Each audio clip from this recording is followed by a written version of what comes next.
저는 역사 얘기를 좋아합니다. 특별히 영국 역사를 좋아하는데 어떤 분들 생각할지 모르겠습니다. 그만 우리나라 역사도 아닌데 자꾸 유럽으로 끌고 가냐, 그것도 과거로 데리고 가냐를 생각할지 모르시겠습니다. 그런데 우리보다 앞서 믿음의 삶을 살아본 나라와 공동체와 사회들을 통해서 우리는 good, bad, ugly 그들에 통해서 배울 것이 많이 있다고 생각합니다.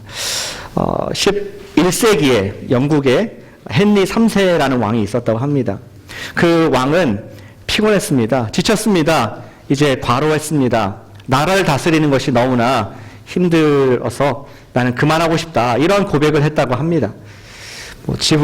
우리 가정을 꾸리는 것도 피곤하고 회사에서 팀을 운영하는 건 더 어려운데 상상해 보시오. 나라를 운영하는 게 얼마나 고되고 많은 이야기와 많은 판단을 해야겠습니까? 왕은 내가 수도원에 들어가고 싶다 이러한 지원서를 냈어요. 리처드 수도원장이라는 분한테 내 남은 여생은 조용히 기도하고 묵상하는 가운데 수도원에서 지내고 싶다 이런 얘기를 편지로 보냈다고 합니다. 수도원장이 굉장히 부담이 됐겠죠. 그래서 면담을 했습니다. 폐하, 수도원의 생활은 아무나 하는 것이 아닙니다. 수도승이 된다는 것은 평생 순종의 삶으로 자신을 드리는 것인 것을 아십니까? 당신은 내 왕이었기 때문에 순종이 좀 어렵지 않을까 이런 얘기를 했다고 합니다. 왕이 얘기했습니다. 알겠다.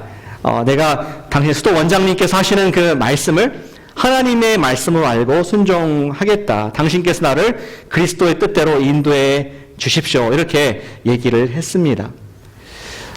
그러고 나서 그 동의를 받고 나서 수도원장이 리처드가 헨리 3세에게 그렇게 첫 번째 명령을 내렸습니다.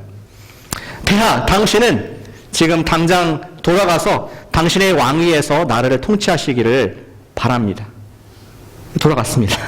그래서 그 인생이 끝난 뒤에 누군가 평가를 하기를 헨리 3세 왕은 하나님께 순종하여 나라를 잘 다스렸다. 이런 평가를 받는 그 역사의 인물이 되었다고 합니다. 우리는 우리의 책임과 역할이 피곤할 때 우리를 그곳에 두신 분이 누구인가, 내가 지금 누구에게 순종하고 있는가를 기억을 하고 스스로 깨우칠 때에 우리는 사명을 감당할 수 있는 힘을 얻게 된다는 그런 교훈의 이야기라고 생각합니다. 하나님께서는 저와 여러분들을, 우리 모두를 한 명도 예외 없이 어떠한 특정한 삶의 자리에 두셨죠. 우리에게 어떤 임무를 주셨습니다. 어떤 분에게는 회계사의 임무를 주셨고, 어떤 분에는 선생님의 임무를 주셨고, 어떤 분에는 어머니의 임무, 아버지의 어떤 임무들을 우리 모두에게 주셨습니다. 그런 책임을 주셨는데 그것은 우리의 정체성과 관계될 때에 감당할 수 있는 임무가 되는 것이죠. 오늘 말씀에서는 우리가 정체성과 또 우리가 임무, 이 두 가지 이슈를 함께 다루기를 원합니다. 특별히 오늘 이야기의 주인공인 예레미야 선지자를 통해서 우리가 하나님께서 주시는 사명을 어떻게 감당할 것인가 하는 메시지를 함께 보기를 원합니다. 저는 그래서 선지자 왕 메시지를 듣고 있는데요. 매주 다른 선지자를 요새 보면서 하나님께서 어떻게 백성들을 추구하시는지 그들을 향한 불붙는 그 뜨거운 마음들을 요나와 호세아와 요엘을 통해서 보았습니다. 마찬가지로 이 선지를 통해서 이제는 우리를 추구하시는 하나님께서 우리에게 또 기대하는 게 있으시지 않겠습니까? 우리 기대하시는 그 사명을 어떻게 감당할 수 있는지를 주시는 그런 질문을 하고 답하는 오늘 1장 말씀이 되리라 생각합니다. 첫 번째, 우리가 어떻게 사명을 감당할 수 있습니까? 이 중요한 사실을 기억해야 되는데 무엇이냐? 하나님께서는 우리가 태어날 때부터 사명을 주셨다. 그것을 기억할 때 우리는 사명을 감당할 수 있습니다.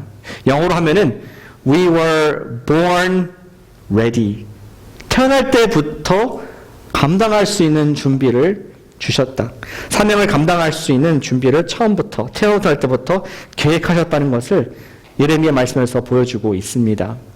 오늘 읽었던 4절 말씀 보시면은 지금 예레미야가 말을 하죠. 여호와의 말씀이 내게, 예레미야에게 임하니라.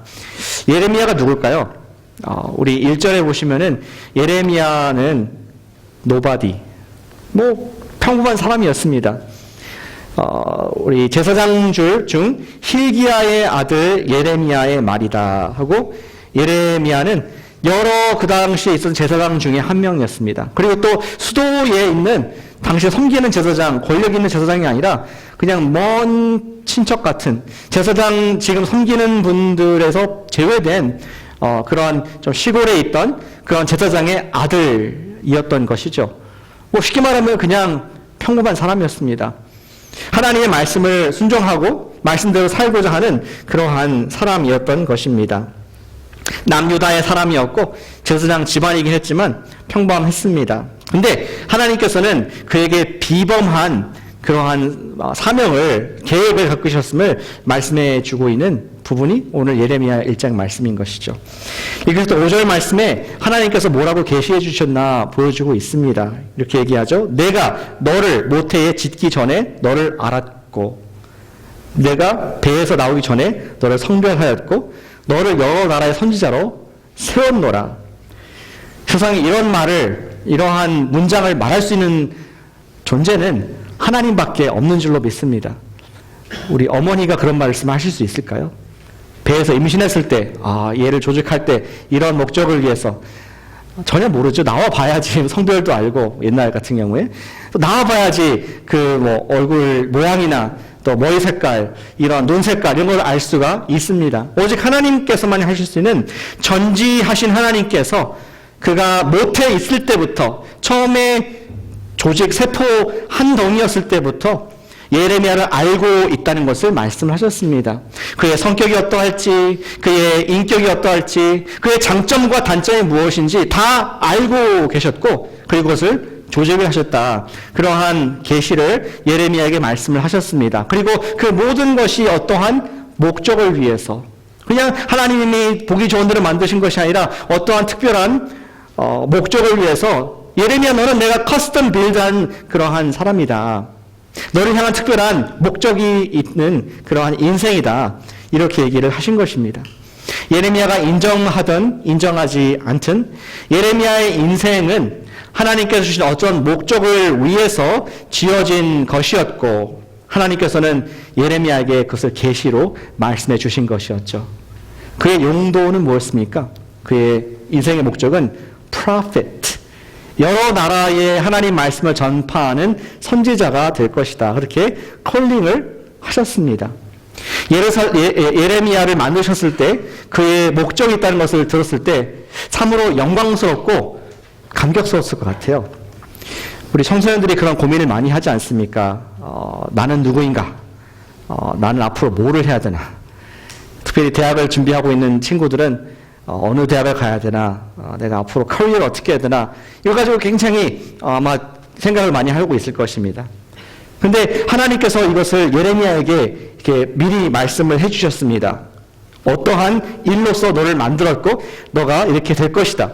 하나님께서 예레미야에게 삶의 의미를, 존재의 의미를 부여해 주셨을 때 그는 어린 나이였지만 아마 닭살 돋았을 것 같아요. 아니, 하나님께서 나를 아시고 내가 아직 나 스스로도 모를 때, 엄마도 나를 모를 때 나를 계획하시고 하나하나 준비하셨다. 너무 영광스럽고 너무 감격스럽고 너무 감사한 그러한 시간을 가졌을 거라 생각합니다. 좀 엉뚱한 질문을 하나 드릴까요? 여기 있는 이 강대상이 얼마짜리 같습니까? 여기 앞에 있는 거 보이시죠? 여러분들의 아주 우리 물질이 밝으신 분들께서 값 한번 맞춰보시기를 바랍니다. 제가 서치를 해보니까 이런 나무로, 다 좋은 나무로 만든 겁니다. 싼 거는 300불, 좀 많이 부르면 700~800불까지도 가는 그런 piece of furniture일 수가 있습니다.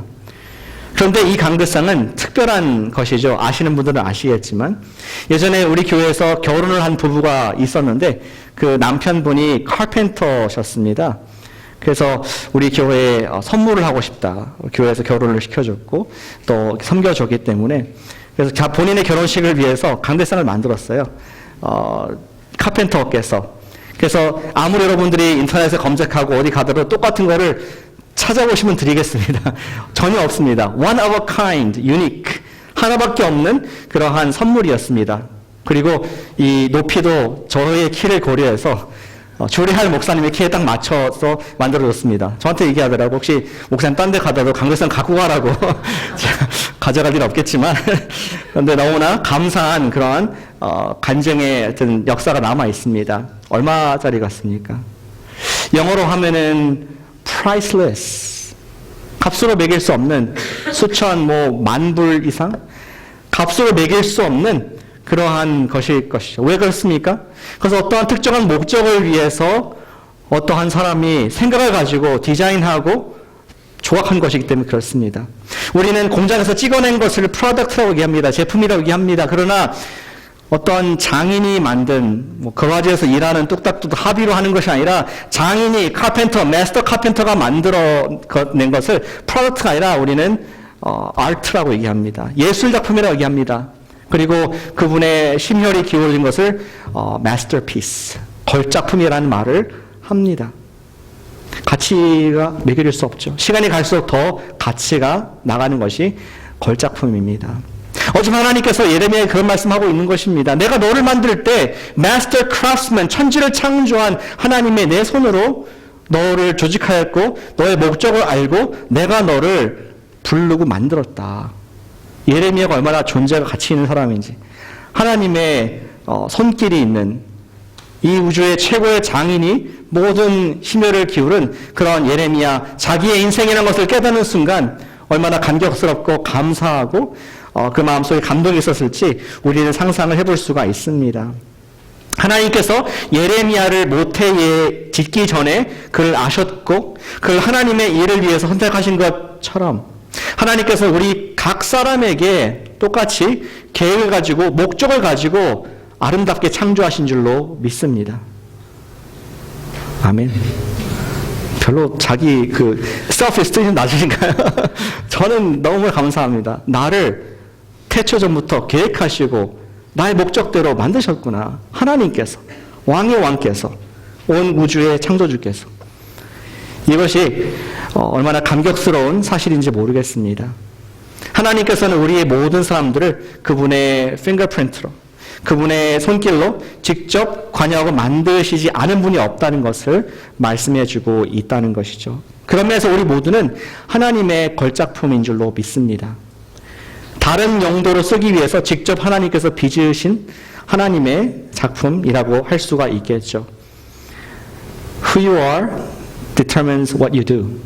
우리의 정체성이부터 우리가 누구인가 확신으로부터 우리가 무엇을 해야 되는가, 어떻게 할 수 있는가가 나오게 됩니다.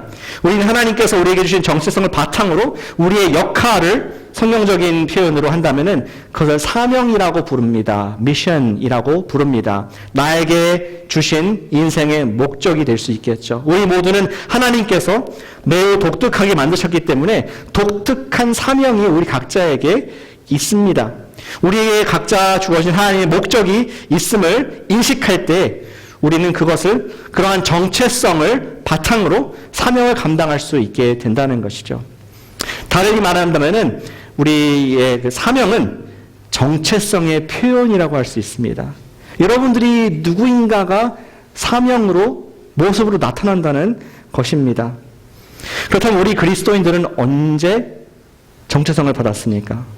언제 하나님께서 우리를 조직을 하셨습니까? 물론 예레미야처럼 우리 어머니 뱃속부터 계획하신 것도 맞지만 우리 크리스천들은 거듭남, 세컨드 버스가 다 있는 사람인 줄로 믿습니다. 예수님께서 나를 위해서 피값 주고 사시고 용서하시고 하나님의 아들과 딸로 만드시는 순간 하나님께서 우리를 향한 계획이 무엇인가 이미 말씀해 주셨고 그것을 우리에게 부여해 주셨습니다. 거듭났을 때 부여하신 우리 모두에게 주신 일반적인 사명과 일반적인 정체성이 있습니다. 그것이 뭘까요? 예수님께로 돌아가기 원합니다. 우리 모든 최종 권위는 예수님입니다. 예수님께서 이 땅에서 처음으로 하나님 나라에 대한 설교를 하셨습니다. 이렇게 주일 아침 이런 강단에서. 근데 강단이 아니라 산에서 하셨죠. 마태복음 5장에서 산상수훈에서 처음으로 하나님 나라가 이런 것이다 가르치신 것을 읽을 수가 있습니다. 예수님께서 쭉 설명하시다가 우리의 아이덴티티가 뭔가, 크리스천, 예수님을 팔로우하는 우리 아이덴티티가 뭔지 아주 심플하게 요약을 해주셨습니다. 저도 예수님처럼 그렇게 심플하게 설교를 할 수 있으면 참 좋겠습니다. 여러분 그렇지 않습니까? 설교 안 하시지만 왠지 그렇게 설교하고 싶지 않습니까? 예수님처럼 한다면은 다 될 줄 믿습니다. 예수님께서 말씀하시기를 너희는 세상의 소금이다. 너희는 세상의 빛이다. 그러한 정체성을 우리에게 부여해 주셨습니다. 소금은 맛이 없는 곳에 맛깔나게 나는 인생 아니겠습니까? 빛은 어두운 곳에 멋을, 아니 그 이상으로 아름다운 생명을 주는 그러한 존재입니다. 우리의 정체성에 따라서 우리의 사명이 무엇인가 예수님께서는 분명히 이러한 비유로 말씀을 해주셨습니다. 어두운 곳에서 빛을 밝히는 사명이 있고 밋밋한 의미가 없는 곳에 짠맛에 의미를 부여하는 그러한 독특한 우리 일반적인 모든 크리스천들의 사명을 주신 줄로 믿습니다. 그런데 우리 각자의 사명이 독특한 것은 또 반면에 일반적인 독특한 것은 우리의 사명을 감당함에 있어서 그것을 표현하는 방식이 다 다를 수 있죠. 어떤 사람들은 뮤직, 음악으로 하나님의 그 빛과 소금 역할을 감당합니다. 어떤 분은 우리 미술로, 아트로 표현을 합니다. 어떤 분들은 또 삶의 여러 가지 일들로서 사명을 감당하고 음식으로 또 그것을 감당하는 분들도 있습니다. 기억할 것은 우리 모두가 하나님께서 주신 빛과 소금의 사명이 다 있다는 것이죠.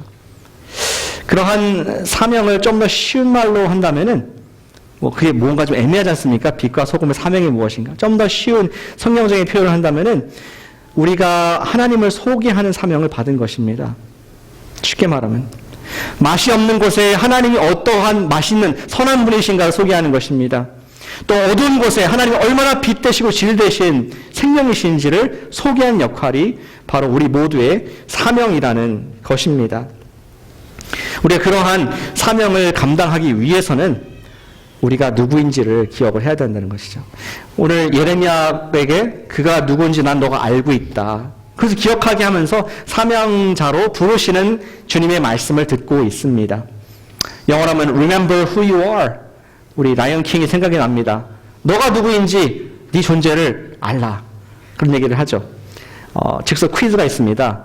여기 있는 인물의 이름이 뭘까요? 우리 라이언 킹을 좀 더 젊으셨을 때 보셨을 것 같은데요. 그렇죠? 저 사자는 심바죠. 우리 아이들이 있는 분들은 아실 것 같은데 저기 원숭이의 이름이 뭘까요? 누구 아빠가 좀 얘기해 주실까요? 우리 라이언킹을 자주 보시는 우리 우세 형제님 한나가 너무 컸나요? 라이언킹 거기에 있는 원숭이가 라피키라는 원숭이입니다. 라피키.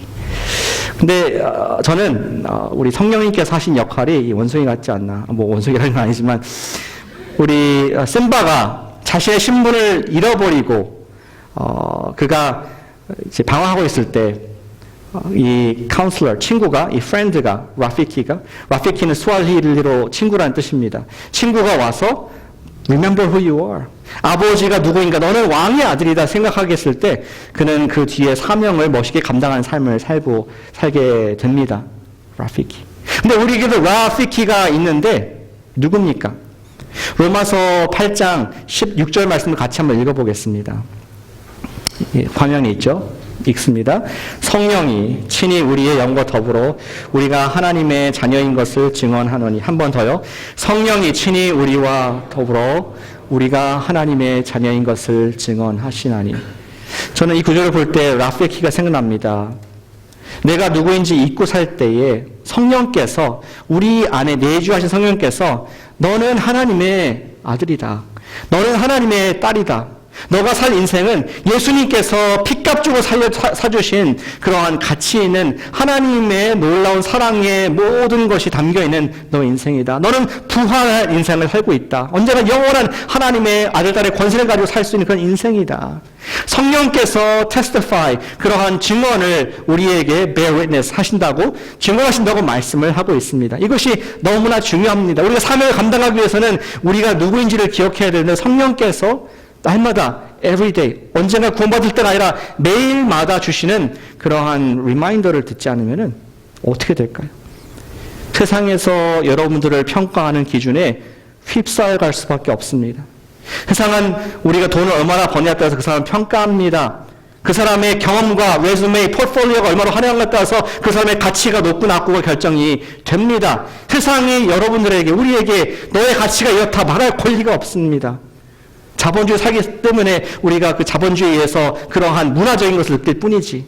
그러나 주님께서는 remember who you are. 성령께서 너희 우리의 친구, 우리의 보혜사, 우리의 친구로서 너는 하나님의 존귀한 아들이다, 딸이다. 예수님께서 너를 위해서 십자가에서 돌아가셨고 부활로 권능을 베푸셨다.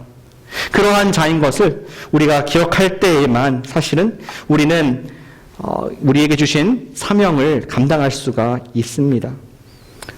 성령님이 계시기에 우리의 영적인 정체성을 깨닫고 사명을 감당할 수 있다는 것을 우리 예레미야 선지자 말씀을 통해서 교훈을 받게 됩니다. 우리가 어떻게 사명을 감당할 수 있습니까? 우리의 정체성을 기억함으로 말미암아 우리는 born ready, 벌써부터 영적으로 태어났을 때부터 우리를 부르셨다, 사명자로 부르셨다는 것을 기억함으로 말미암아 우리는 그 길을 갈 수 있는 줄로 믿습니다. 아멘. 그리고 우리가 어떻게 사명을 감당할 수 있습니까? 두 번째는 이것입니다. 그 우리를 부르신 하나님께서, 우리를 처음부터 만드신 마스터 크라프트맨께서 우리에게 사명을 감당할 수 있는 힘도 능력도 주신다는 것을 성경은 말씀을 해주고 있습니다. 바로 그분께서. 다시 예레미야로 돌아갑니다. 예레미야에게 한 가지 문제가 있었습니다. 너무나 감격스럽습니다. 하나님께서 나를 모태로부터 도적하셨고 나를 계획 있으시고 나를 부르신 것은 너무나 thank you God. 감격스러운데 문제는 뭐냐? 나를 뭘 시킨다고요? 여러 나라 가운데 선지자 역할을 한다고 말씀을 했습니다. Oh no. 우리 예레미야가 뭐라고 답합니까? 6절에 보니까 나는 아이라 말을 할 줄 못합니다. 알지 못하나이다. 아니, 하나님, 선지자면은 좀 말쟁이가 돼야 되지 않습니까? 좀 설득력도 있고, 또 좀 언어의 은사가 있고 해야 되는데, 나는 아이입니다. 나는 훈련이 안 된 그러한 원석 같은 아무런 자격이 없는 사람입니다. 영어로 이렇게 얘기했습니다. 메시지 성경에 Hold it, Master God, look at me. I don't know anything. I'm only a boy. 너무나 감사한 얘기지만 너무나 두려웠습니다. 놀라운 특권에 감사했지만 너무나 부담이 되었습니다. 때로는 우리도 그렇지 않습니까? 하나님께서 또는 교회의 리더를 통해서 우리에게 무엇인가 부탁하실 때 굉장히 부담되고 도망가고 싶습니다. 예레미야처럼 그런 마음이 있습니다. 우리는 이렇게 속으로 얘기할지 모르겠습니다. 주님, 저는 영적으로 아직 아이입니다. 갓난아이는 좀 벗어났지만 아이입니다. 너무 어려서 제 앞길도 지금 분주하게 앞길도 찾아가기 힘든데 사명이라뇨. 저는 아이일 뿐입니다. 하면서 손사래를 치면서 거절해야 하는 그런 우리의 모습이 있는 줄로 모르겠습니다. 예레미야가 하나님의 이러한 사명을 거절한 이유는 단순히 근데 그가 바쁘거나 준비가 안 됐다고 느껴서만은 사실은 아니었습니다. 역사적인 상황을 보시면은 선지자 역할을 하기에 너무나 안 좋은 상황이었습니다. 우리 앞에 우리 1장 초반 보시면은 그가 요시야 왕 때 선지자가 됐는데 요시야 때에는 성전 개혁이 있었습니다. 부흥이 있었습니다. 그때 선지자가 별 필요 없었습니다. 그런데 예레미야가 언제까지 선지자 역할을 해야 됩니까? 그가 그 뒤에 시드기야라는 유다의 멸망의 마지막 왕 때까지 메시지를 외쳐야 되는 무거운 그러한 선지자 역할을 맡았던 것입니다. 나라가 망해가는데 적군에게 지금 항복하라는 메시지를 이제 하나님께서는 예레미야 입에 넣어주실 것이었습니다. 누가 이것을 즐거움으로, 예를 들어서 일제 시대 때면은 우리가 일본에 항복해야 됩니다. 완전히 내국노로 취급되지 않겠습니까? 그런 메시지를 해야 되는 그러한 예레미야는 이런 하나님의 선지자가 너무나 꺼려졌고 거부를 했습니다. 근데 예레미야는 기억해야 될 것이 있었습니다. 그것은 그를 선지자로 지명하여 부르신 하나님께서 그에게 똑같은 하나님께서 그 선지자의 사명을 감당할 수 있는 능력을 주신다는 것을 기억을 해야 했습니다.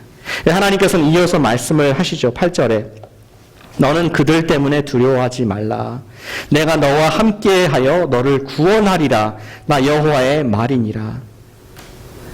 하나님께서는 적어도 두 가지 우리 능력을 주시면서 예레미야를 선지자로 부르셨습니다. 선지자로 세우고 맨손으로 알아서 해라가 아니라 적어도 두 가지 능력을 약속하시면서 선지자 사명을 주셨다는 것을 주목해 보기를 원합니다. 첫 번째는 보호였고요. 두 번째는 하나님의 말씀을 넣어주었습니다. 컨텐츠였습니다. 읽었던 8절 말씀이 그것이었습니다. 하나님의 보호를 약속하십니다. 하나님께서 예레미야가 두려워하지 않아도 되는 것은 잘 보시면은 내가 너와 함께 하겠다. 내가 너와 함께 가겠다 말씀하고 있습니다. 단순히 I send you, 네가 알아서 가라, 그리고 내 일을 하다가 죽어라, 그런 것이 아니라 내가 같이 가겠다. 내가 너를 구원하겠다, 보호해 주겠다라는 약속을 더불어서 사명을 주시는 하나님의 그 사랑을 느낄 수가 있습니다. 제가 우리 교회 와서 여러 군데 선교를 같이 이제 몇 분들 같이 가게 되는데 배운 진리가 하나 있습니다. 티벳에 좀 불교 사원이 있고 거기 절 어떤 신학교 같은 그러한 곳이 있고 뭐 절하고 그런 눈 내리는 그런 곳에도 제가 갈 수 있었습니다. 또 우리 중앙아시아의 키르기스탄이라는 나라에 이스쿨이라는 멋진 호수, 옛날 구소련의 시설이 남아 있고 또 낙후되고 또 이슬람들이 많은 그곳도 갈 수가 있었습니다. 또 제가 우리 터키의 이스탄불 시내 한복판에 걸어가면서 그곳에서 기도할 수가 있고 또 안전하게 다녀올 수가 있었습니다. 그리고 제가 무엇이라고 과테말라의 정글, 니카라과도 갔었는데 니카라과 과테말라 정글에 가서 우리 스페니쉬도 못하면서 그 나라의 문화도 모르면서 갔다 오고 또 은혜를 누렸던 그런 비결이 있습니다. 그것이 무엇이냐면은 그때마다 선교사님이 함께 가셨기 때문입니다. 현지의 언어가 능통한 선교사님, 현지의 문화를 잘 아시는 분, 현지에 어떤 것이 위험하고 우리가 하지 말아야 되고 조심할 것인지를 다 꿰고 있는 선교사님들과 함께 가니까 이 세상에 못 갈 곳이 없다는 것을 제가 깨닫게 되었습니다. 놀라운 지식 아닙니까? 안 놀라시네요. 안 가보셔서 그래요. 좋은 데만 가셔서. 선교지에 오시면은 확 다가옵니다. 아무것도 할 수 없는데 선교사님이 얼마나 하나님같이 느껴지는지 모르겠습니다. 하나님께서는 당신의 사명자들에게 함께하겠다. 내가 너를 보내는데 선교사만 한 명 있어도 큰 힘이 되는데 천지를 지으신 하나님께서 예레미야 함께 가겠다는 말씀이 예레미야에게 큰 격려와 위로가 되었습니다. 예수님께서도 우리를 보내시면서 똑같은 약속을 하시더라고요. 그 예수님께서 이 땅을 이제 하늘로 승천하시면서 우리가 보지는 못하지만 육체적으로 보지 못하지만 우리 지상 사명을 말씀하시는 대사명 마태복음 28장 20절에서 말씀하시죠. 먼저 19절에서 명령하시기를 너희는 가서 모든 족속으로 침례를 베풀고 또 내가 가르친 모든 것을 분부한 모든 것을 가르쳐 지키게 하라. Teaching and Baptism 두 개 얘기한 다음에 끝에 이것을 그분의 약속으로 잡고 말씀하십니다. 그것은 이제 보여주시죠. 9절 있는데 20절 끝에 보면은 보라 내가 세상 끝날까지 너희와 항상 함께 있으리라. 주님께서는 우리와 함께 예수님께서 저와 여러분들 예레미야가 아니라 우리와 세상 끝날까지 함께 하시면서 우리를 보낸다. 내가 너를 미션을 주었다. 하나님을 소개하는 역할을 감당해라. 빛과 소금 되라. 이러한 말씀을 예수님께서 우리에게 주셨다는 것입니다. 우리를 보내실 때는 첫 번째 능력, 하나님의 함께 하시는 보호 약속을 주신 줄로 믿습니다. 둘째로 하나님께서는 무엇을 또 예레미야에 약속하십니까? 그것은 말씀을 넣어줬습니다. 하나님 말씀. 하나님께서는 예레미야 입술에 당신의 말씀을 넣어주었습니다. 무슨 말을 해야 될지 모르는 그런 상황 가운데 고민할 필요가 없었습니다. 다시 말해서 하나님께서 예레미야의 입술에 권세를 주셔서 말을 하게 하실 뿐만 아니라 끝에 10절을 보니까 그가 말한 것이 진짜로 현실이 되는 그런 권세 있는 말, 권위를 주는 그러한 예레미야의 사역을 축복해 할 것이라고 말씀을 했습니다. 그대로 이루어진다는 것이 10절의 말씀이죠. 주님께서는 저와 여러분들을 자녀로 부르시고 세상에 대해 주님을 소개할 사명자로 부르실 때 우리를 빈손으로 보내지 않으셨다는 것입니다. 저 여러분들에게 바로 이 성령을 주셔서 예수님께서 함께 성령님의 임재를 통해서 가게 하시고 성령을 주셔서 우리가 우리 입술에 하나님의 말씀을 전파할 수 있는 그런 권세를 주신 줄로 믿습니다. 저는 그런 경험을 매번 합니다. 우리 나가서 주님 얘기할 때 별별 질문을 많이 해요. 사람들이 어려운 질문들, 쉬운 건 안 묻더라고요. 어려운 거, 예를 들어서 하나님이 네가 믿는 하나님이 선하시다면은 왜 산불이 났냐 이런 질문을 합니다. 뭐라고 대답하겠습니까? 너가 믿는 하나님이 어떻게 유일한 하나님이냐? 수많은 종교가 있는데 어떻게 너가 믿는 하나님이 성경의 하나님만이 하나님이냐? 이런 어려운 질문을 하면 굉장히 당황이 됩니다. 근데 참 그때마다 놀랍게 제가 간증할 수 있는 것은 제 부족한 지식, 부족한 이론이지만 그러나 그때마다 하나님께서 생각날 말들을 생각나게 하시고 또 그분들에게 합당하게 답을 하게 말미암아 성령께서 일하시는 것을 항상 경험을 하게 되는 것을 고백을 합니다. 이 말씀은 예수님께서 하신 약속의 말씀입니다. 제자들을 세상에 보내시면서 너희들이 무슨 말을 할지 고민할 필요가 없다. 법정에 섰을 때, 권세자 앞에 섰을 때 내가 네 입술에 무슨 말을 할지 넣어줄 것이다. 누가복음 12장에서 그렇게 말씀을 하셨습니다. 우리는 그러할 때 하나님께서 나를 사용하시고 나를 통해서 하나님의 능력의 말씀 나갈 때 성령님께서 임재하시는 축복을 경험할 수가 있다는 것이죠. 사랑하는 여러분, 우리 모두는 사명자로 부름받은 줄로 믿습니다. 아멘. 그 사명은 하나님을 소개하는 사명이라고 말했습니다. 앞서 말한 것처럼 그것을 표현하는 방법들은 다 다를 수가 있습니다. 우리 회사에서 또 가정에서 우리 셀에서 지역사회에서 다양한 모습으로 하나님의 소개하는 방법이 다양할 수 있지만 한 가지 끝에 궁극적으로 우리가 해야 될 것이 있는데 예레미야와 같이 우리는 선지자 역할을 해야 합니다. 아무리 음악으로 아무리 예술로 아무리 나의 선한 행실로 나타내더라도 끝에는 이것이 예수님을 위해서 하는 것이 우리의 바스가 나를 부르신 분이 그분이신 것을 입으로 전파하지 않으면 그들은 알아들을 수 있는 방법이 없다는 것을 성경은 말씀해주고 있습니다.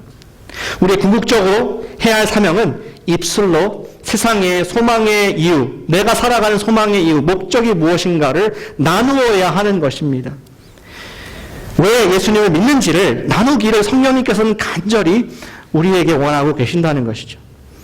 그것이 우리를 거듭나게 하신, 구원받게 하신 목적입니다. 우리가 이 목적에 순종할 때 성령님께서 우리와 함께 하시고 우리에게 능력을 주신다고 말씀을 하셨습니다. 한 가지 여러분들이 적용과 제안을 드리는 것은 아까 사명을 감당하는 것은 다른 사람들에게 하나님을 소개하는 거라고 말씀했습니다. 근데 아주 간단하게 우리가 적용하고 이번 11월 감사한 절기를 맞이해서 할 수 있는 것은 교회를 안 다니고 아니 신앙이 서운해진 여러분들의 아는 지인들이 있을 것입니다. 그분들에게 하나님을 소개하는 마음으로 우리 교회의 추수감사 주일날 초대하시기를 바랍니다. 기도하면서 주님, 제가 나에게 보여주신 이 사람들, 내가 열심히 일도 하고 바쁘고 분주하게 살아가긴 하겠지만 정말 가치 있는 일에 내가 드리길 원합니다. 기도하면서 옆에 있는 그분을 초대하길 원합니다. 여러 가지 이유로 교회를 안 나오는 분이 있을 것입니다. 아니면 한 번도 누구도 초대를 안 해서 못 오는 분도 있을 것입니다. 그렇게 사명을 감당함으로 말미암아 우리에게 주신 그 축복이 누려지는 은혜가 있기를 소원합니다. 인생을 이 귀한 사명을 위해서 사용하지 않으시겠습니까? 단순히 한 번의 원타임 인비테이션이 아니라 우리 일생을 주님의 사명, 다른 사람들을 주님께로 인도하는, 소개하는 그 사명을 위해서 드려보지 않겠습니까? 지난 세기의 철학자인 윌리엄 제임스라는 미국의 철학자가 있습니다. 그분은 이런 말을 했습니다. 영어로 먼저 읽어보겠습니다. The best use of life is to spend it for something that outlasts it. 우리 인생의 가장 보람되고 가치 있게 소비하는 방법은 내 인생이 끝난 이후까지 남겨지는 무엇인가를 위해서 사는 것이 가치 있는 인생이다. Outlast my life. 내가 죽은 이후에 더 이어지는 그런 열매를 나는 것이 가치 있는 보람된 인생이다 말씀을 하고 있습니다. 오직 하나님의 나라만이 영원히 남을 것입니다. 우리가 지금 열심히 하고 있는 그 모든 것, 보이는 모든 것들은 죄송하지만 다 사라질 것입니다. 이 세상은 유한합니다. 다 썩어지고 불에 타거나 없어질 것입니다. 우리가 하나님 나라의 확장을 위해서 세상에 하나님을 소개하는 사명을 감당할 때에 저와 여러분들의 인생은 영원한 가치가 있을 줄로 믿습니다.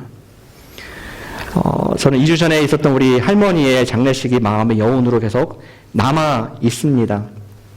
저희 할머니는 매우 평범한 가정주부셨습니다. 미국에 사셨지만 저처럼 영어를 이렇게 한국말 영어를 하지 못하셨습니다. 또 LA 사셨지만 대학교도 나오지 못하신 분이십니다. 그리고 또 신학 교육은 할 것도 없고 이러한 또 우리 앞에 있는 이런 기회도 저 앞에 있는 기회들이 전혀 없으셨던 그러한 할머니이셨습니다.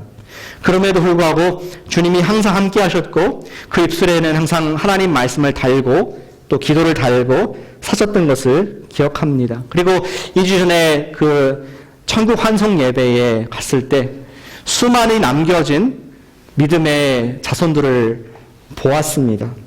숙연해지더라고요. 나는 과연 내 인생이 끝났을 때 저러한 레거시를 남길 수 있을까? 여기 계신 분들은 정말 전 세계에 다 흩어져가지고 가족분들이 다 하나님의 영원한 일들을 위해서 하나님을 소개하는 사명을 감당하고 있는 분들인데 그 시초가 우리 할머니셨구나. 나는 언젠가 이런 믿음의 레거시를 남길 수 있을까 하면서 숙연해지는 그런 시간을 그리고 감사한 시간을 갖게 되었습니다. 사랑하는 여러분, 우리가 영원한 것을 위해서 다 드리지 않겠습니까? 무엇이 아깝습니까? 지금 열심히 하는 거 1년 뒤면 없어질지 모르겠습니다. 우리 아무리 투자해도 여러분들 인생 끝나면 다 사라질 것입니다. 그러나 정말로 가치 있는 인생은 나 이후에 하나님 나라, 영혼들이 주님과 연결되어서 천국에서 함께 살아가는 그것보다 더 가치 있는 인생, 그것을 위해 소비된 인생만큼 가치 있는 것이 없는 줄로 믿습니다.